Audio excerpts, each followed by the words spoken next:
다음에 이제 그 금융재산 공제라고 하는 게 나와 있어요. 금융재산 공제는 뭐냐면 이 부동산 같은 것 말고 은행에 들어있는 예금이라든지 이 금융재산 개념 속에는 주식도 포함됩니다. 예금이나 주식이나 뭐 채권, 어음 이런 거, 이런 금융재산에 대해서 신고하면 특별히 20% 더 빼준다. 왜냐하면 금융재산은 상속세 계산할 때 많이 감추는 게 많거든요. 감춰질 수 있죠. 드러나지 않으니까. 그 감춰줄 수 있는 것인데도 신고해 주니까 신고를 유인하는 방법으로서 20% 더 빼주는 거예요.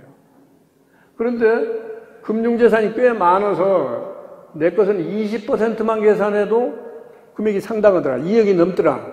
그러면 또 2억까지만 해준다 그런 얘기죠.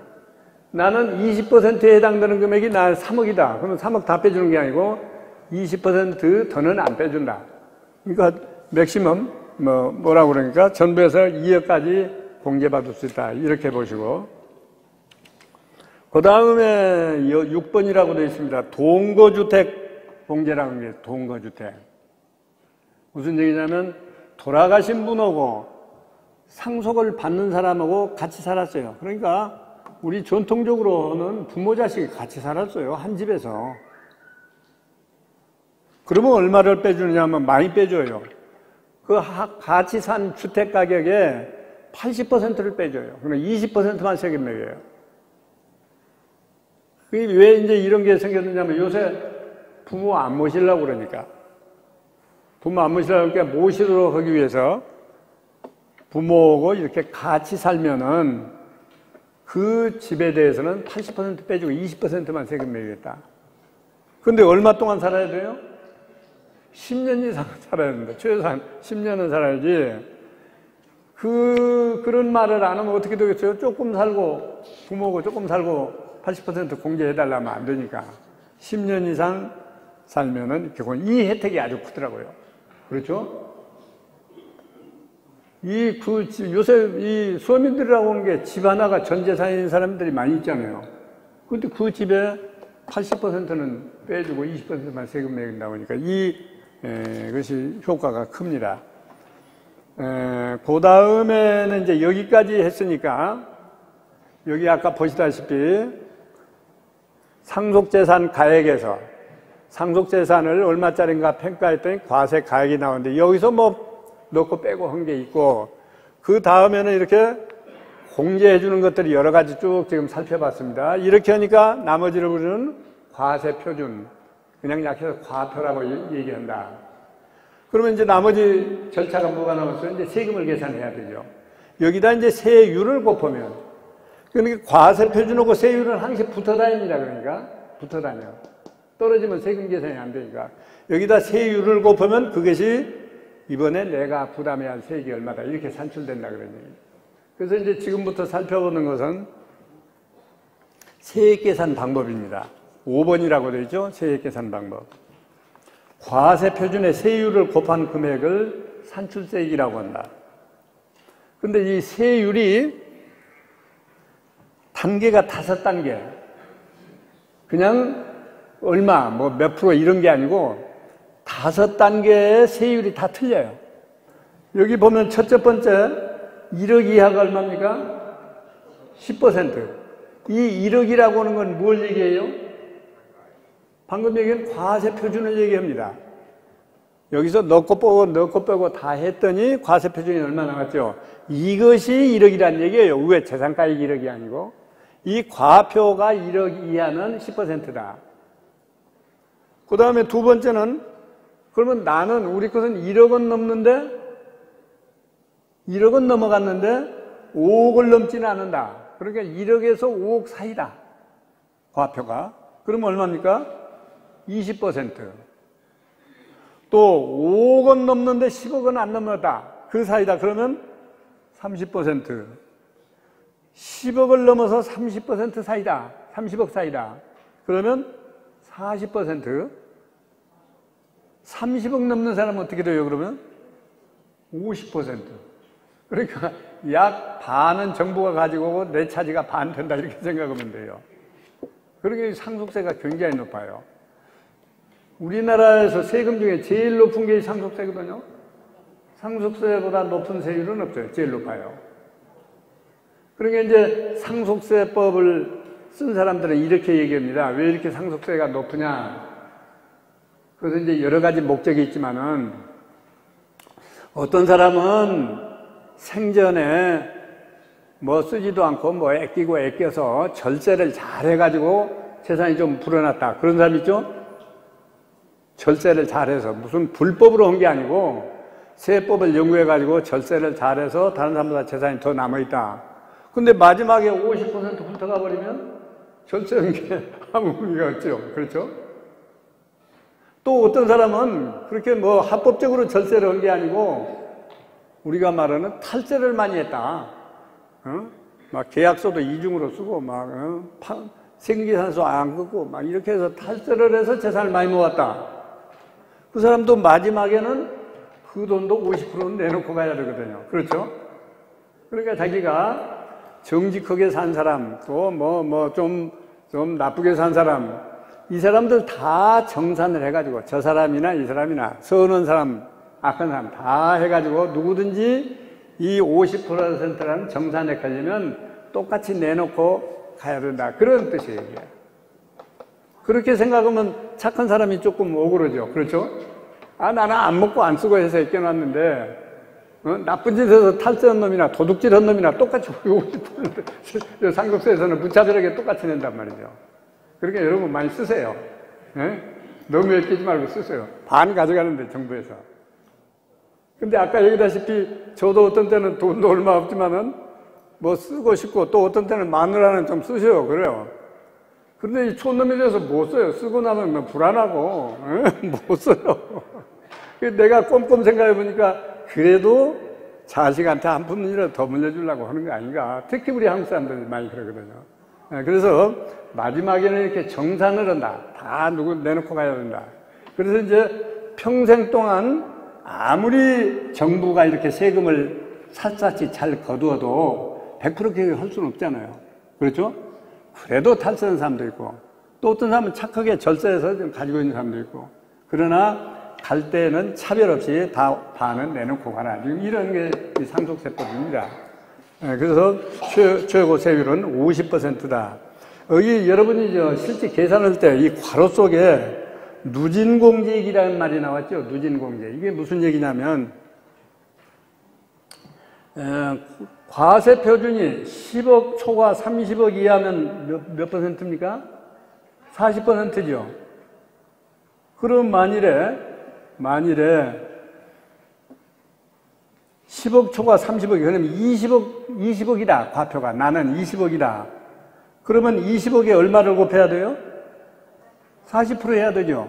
20억에 40%면 얼마입니까? 8억이죠. 그럼 8억을 내느냐? 그렇게 계산 안 해요.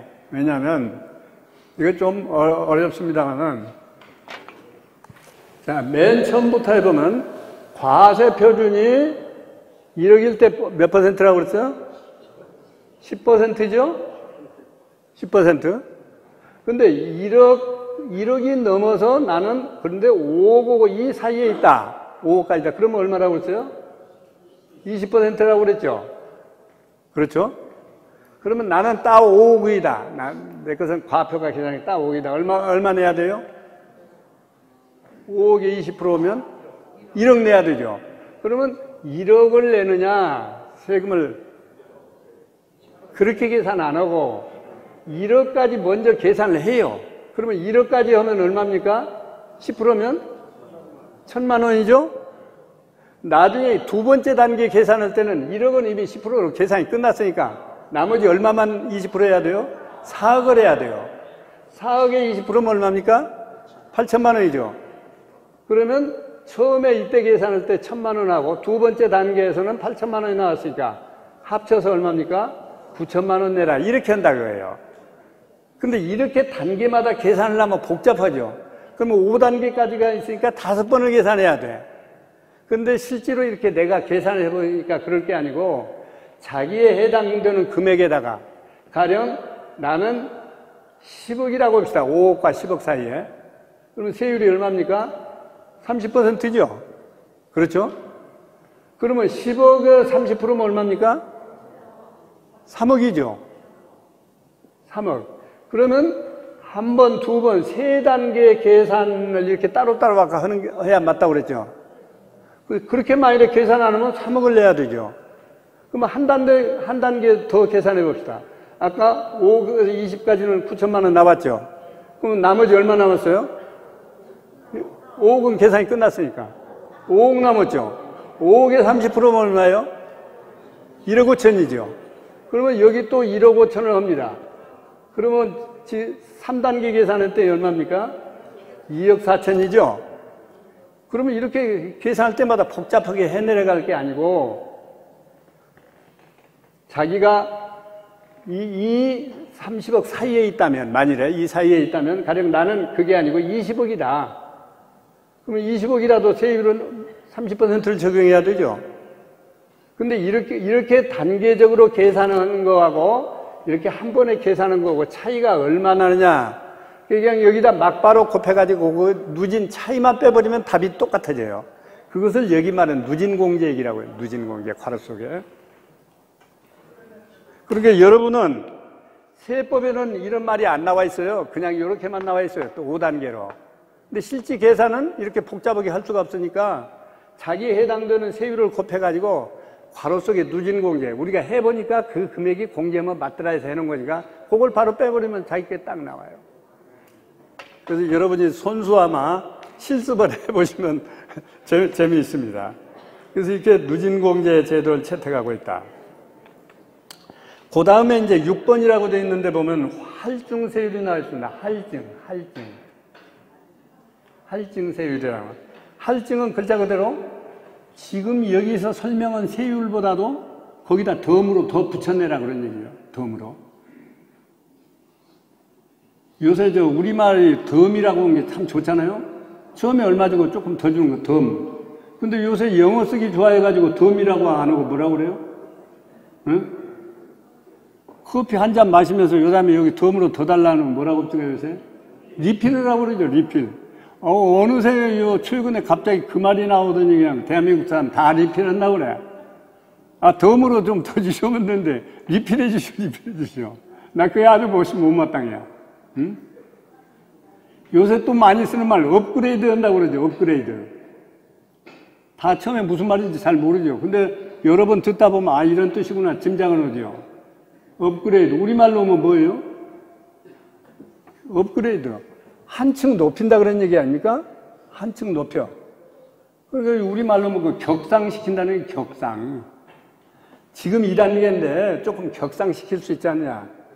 그 격상이란 말 쓴 사람이 한 사람도 없어요. 다 업그레이드 한다고 그래요.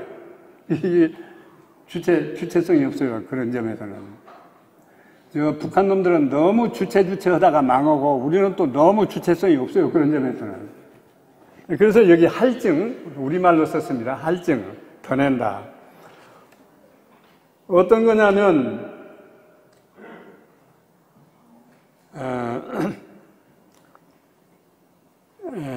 여기는 직계 비속, 무슨 얘기냐면,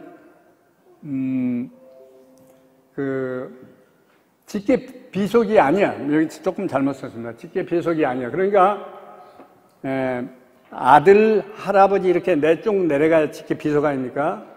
그런데 상속이 직계 비속 아닌 다른 사람에게 이렇게 상속이 되는 경우가 있어요. 그렇죠? 뭐 조카한테도 주고 종손자한테도 주고 그런 경우가 있겠죠. 그럴 때는 30%를 가산해요. 30%를.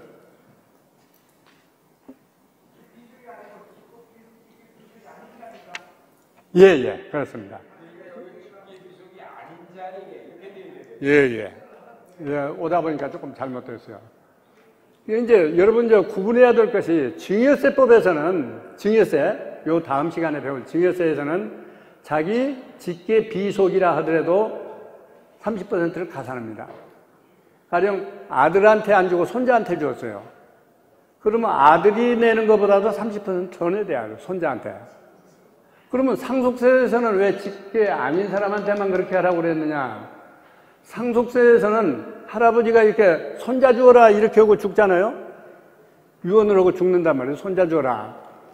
그것은 증여재산으로 보는 게 아예 처음부터 상속재산으로 봐요. 예? 그래서 그 좀 차이가 있습니다. 근데 그렇게 주었는데 직계 비속도 아닌 사람에게 그렇게 많이 유증을 했다면 그건 30% 더 내라. 지금 그런 얘기입니다. 더군다나 금액이 20%가 넘어지면 40%까지 내라. 그러니까 이런 것은 왜 그러냐면 이래서 그렇습니다. 요새 재산 많은 사람들이 어떻게든지 세금 좀 줄여볼까 하고 짜고, 그렇죠? 짜고 누구한테 조금씩 이렇게 해놓는 거 있죠. 아직 우리가 사실을 모르지만 요새 이명박 대통령 때문에 텔레비전에서 맨날 시끄럽잖아요. 그것도 지금 이런 겁니다, 이런 거. 처음에 자기 아들한테 안 갔어요, 재산이. 그렇죠? 동생한테 가고 형한테 갔는데 나중에 보니까 이명박 대통령 아들한테 한 바퀴 돌아서 왔거든요. 그런 경우가 뭐 그 양반뿐 아니고 많이 있으니까 그런 걸 못하게 하기 위해서 이 세금을 더 내라 지금 이렇게 한 거거든요. 그렇게 이해했으면 되겠습니다. 그 다음에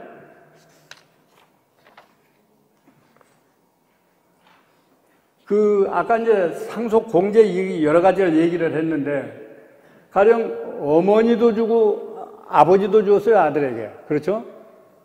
어머니 재산도 아들에게 주고 아버지 재산도 아들에게 줬습니다. 그러면 상속 재산을 계산할 때는 어떻게 하느냐? 따로따로 계산해요, 상속세 계산을. 어머니가 준 거 따로 계산, 아버지가 준 계산 따로 하고. 근데 아까 보면은 자녀이기 때문에 뭐 얼마씩 공제해 주라는 거 있죠. 그렇죠? 그 공제하는 것은 또 부부가 공제를 합계해서 그것만 해준다고 그래요. 근데 세액 계산할 때는 증여자별로 따로따로 해라. 그 점에서는 조금 유리해요. 왜냐하면 아까 이게 합치니까 금액이 커지니까 점점 세율이 높아가잖아요. 그렇죠? 아버지가 준 거, 어머니가 준 거 합치면 높은 세율로 적용될 텐데 따로따로 하면 세액이 한 단계, 두 단계 내려갈 수가 있죠. 그래서 세액 계산은 따로 한다. 예, 그거 알아두시면 되겠습니다. 그러니까 가능하면 한 사람이 몽땅 줄 게 아니고 두 사람이 쪼개주는 게 유리합니다. 그 다음에 이제 밑에 보시면 이제 맨 밑에 납부세액을 계산한다. 그래서 아까 제가 여기 산출세 계산까지 설명했습니다. 이렇게 세액을 산출한다. 근데 현실적으로 이 산출세액은 정부에다 내야 되잖아요. 납부해야 되잖아요. 그런데 납부할 때는 또 7%를 빼준다 그랬습니다. 7%. 왜냐하면 자진해서 내니까 일종의 상을 주는 것 같죠. 그래서 빼고 나머지만 내라 이렇게 했습니다. 나머지만 내라. 그런데 아까 얘기했다시피 가령 30억 넘는 사람은 세율이 50%인데 거의 반 뚝 잘라서 세금을 내야 되는데, 그렇죠? 그러면 세금을 내려면 어떻게 해요? 6개월 내에 내라고 했는데 다른 돈은 없다. 상속재산이 전부들과 내 재산 다 상속재산 그것뿐이다. 그 세금을 어떻게 내야 돼요? 반이나 되는 세금을. 그러니까 세금을 낼 수가, 한 번에 낼 수가 없어요. 그렇지 않으면 그걸 팔지 않으면 낼 수가 없잖아요. 요새 보니까 부동산만 많이 가지고 계신 분들이 그 애로에 부딪힌 거예요. 돌아가셨는데 전부 부동산로만 가지고 있어, 돈을. 근데 6개월 내에 많은 세금을 내야 되잖아요. 부동산이 안 팔려요, 또 세금을 내려니까. 그래서 이제 정부에서는 본인이 원하면 5년 동안 분할해서 납부하게 해주겠다는 거예요. 5년 동안. 5분의씩 이렇게 분할해서 납부해주는 제도가 있습니다. 근데 그냥 그렇게 해주는 게 아니고, 이제 세무서장한테 나는 5년 동안 이렇게 분할해서 내겠다고 신청을 하면 세무서장이 또 오케이 해줘야 돼요. 분할해서 하시오, 이렇게. 근데 그러려면 첫째, 세무서장한테 담보를 제공해야 돼요. 그럴 거 아닙니까? 한 번에 받을 걸 못 받으니까 담보를 제공해야 되고, 또 두 번째로는 그 동안에 또 이자를 내야 돼요. 한때는 정부에 이렇게 내는 이자가 은행 이자보다도 높아요. 그럴 때면 차라리 어떻게 해요? 차라리 은행에서 빌려서 내는 편이 낫죠. 근데 정부에서도 이자를 요새 많이 내려주었습니다.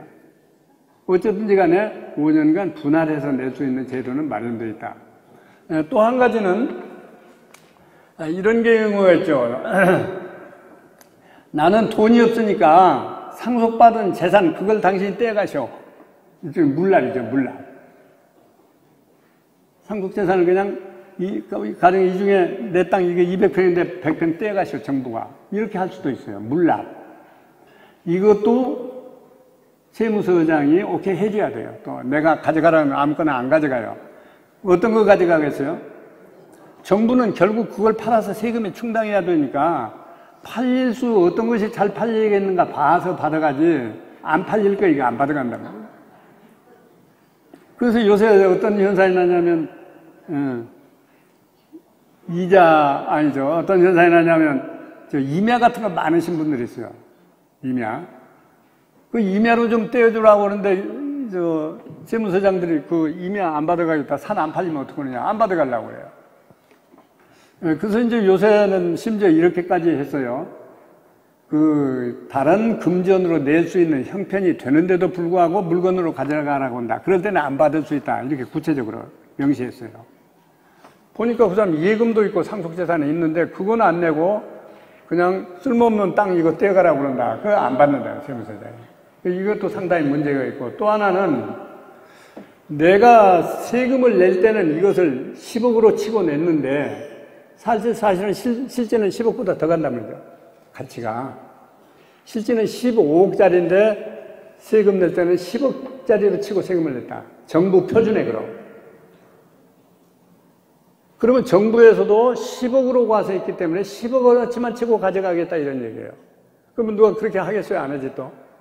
그래서 이것도 상당한 문제를 가지고 있어요.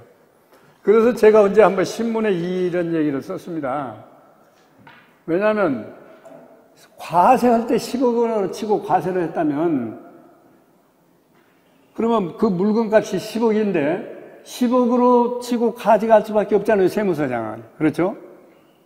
그러면 이게 실제로는 15억이니까 15억 치고 가져가라. 그러면 세금도 15억으로 과세를 해야 되죠. 그래서 이게 물납도 마음대로 안 돼요. 어려워요. 그래서 이런 것이 마지막으로 신고해서 내는 거다. 얘기는 다 끝났습니다. 6월 내에 이 절차를 다 밟아야 됩니다. 선생님, 질문 하나 하겠습니다. 예. 남편 이름은 저 이름으로 집이 소유가 되어 있습니다. 예. 이 소유를 내 아내하고 공동 소유로 등기를 바꾸면 세금을 내야 됩니까? 무슨 세금을 내야 됩니까? 증여세요. 네? 증여세. 증여세 내야 됩니까? 증여세를 내야 되는데 부부간에도 증여세를 내야 되는데 6억까지 봐줍니다. 6억 넘는 것만 증여세 내면 됩니다. 예. 저 시간이 다 된 모양입니다. 저 재촉을 하셔서 끝낼랍니다. 그런데 한 가지 재밌는 얘기 하나 더 시간이 바빠도 이 교재에 없는 얘기 또 상속이 계시되었는데 사람이 돌아가셨어요. 근데 그때 엄마 뱃속에 든 태아가 있거든요. 상속 받아야 돼요? 안 받아야 돼요? 받아야 되겠죠. 근데 아직 태어나기 전까지 법률상 사람이 아니거든. 그래서 이것도 상당히 문제가 돼 있어요. 문제가 돼 있는데 그러면 그 애가 태어날 때는 벌써 상속재산 다 살아있는 사람끼리 나눠 가져버렸어요. 그렇죠? 태어날 때까지 기다릴 수 없으니까 아까 6개월 내에 다 청산해야 된다고 그러죠. 그럼 어떻게 해야죠? 그래서 이제 보니까 제가 그걸 연구해가지고 왔어요. 그래서 보니까 법률상 상속권을 인정해준다. 태아에 살아서만 나온다면. 왜냐하면 법률상 인격이라고 하는 게 태어나면서부터 갖는 거지 태아가 생명은 있지만 사람은 아니거든요. 본래 상속은 없는데 살아서 태어났다. 그러면 그 애에게도 상속권을 주어라. 근데 다 상속이 끝나버렸어요. 그러면 태어난 애가 이미 가져간 사람이 태어날 애의 몫까지 더 가져갔잖아요. 그걸 내놔라 할 수 있다. 그러면 먼저 가져간 사람들끼리 상의해서 걷어줘야 돼요. 그런 문제도 있더라고요. 특히 여성분들께서 얼른 좀 내야 된다고 끄덕이는데 그건 당연한 거예요.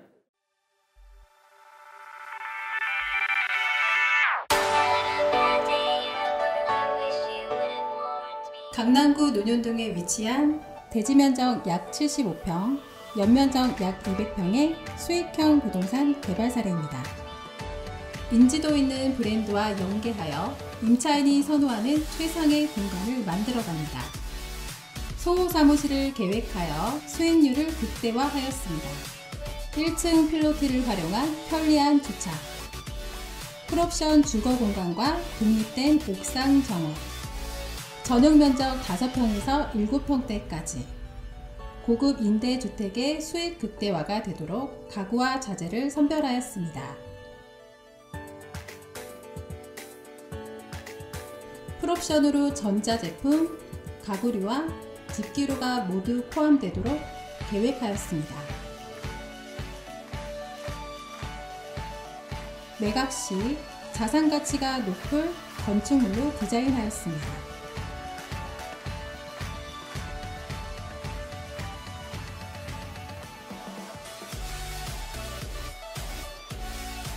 보유 부동산과 투자 부동산의 탁월한 시장 분석과 주거 공간의 경험으로 최고의 품질과 최상의 수익을 함께 창출해 나가겠습니다.